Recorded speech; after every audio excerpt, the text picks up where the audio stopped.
Hello friends, Radhe Radhe, हर हर महादेव, जय Shri Ram. Friends, मैं ready हूँ, मैं जा रही हूँ भजन गाने।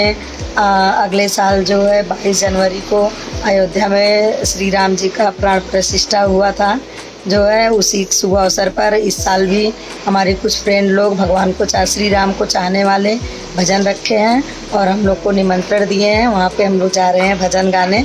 रेडी हो गई हूँ, वहाँ पे जाकर आप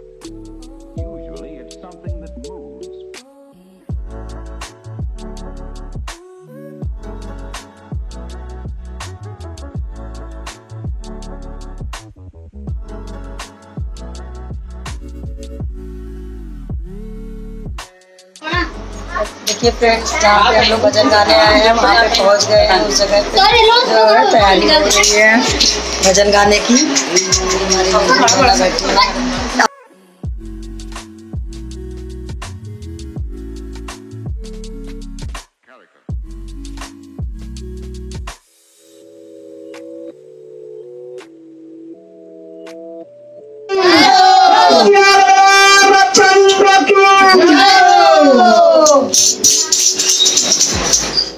मोबाइल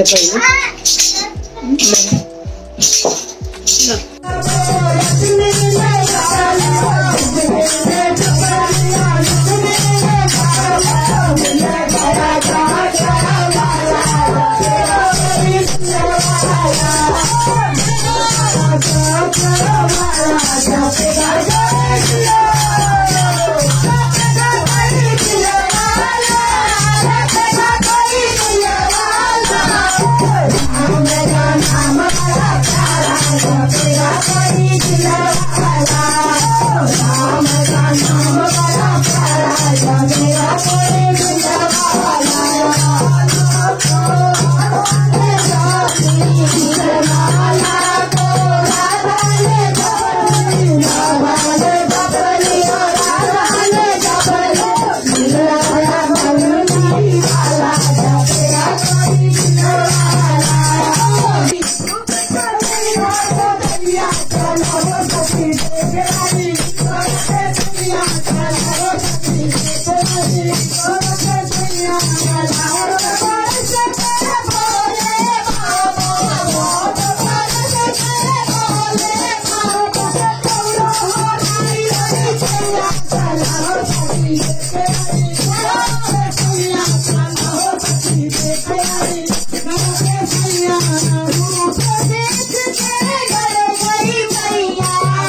Bye.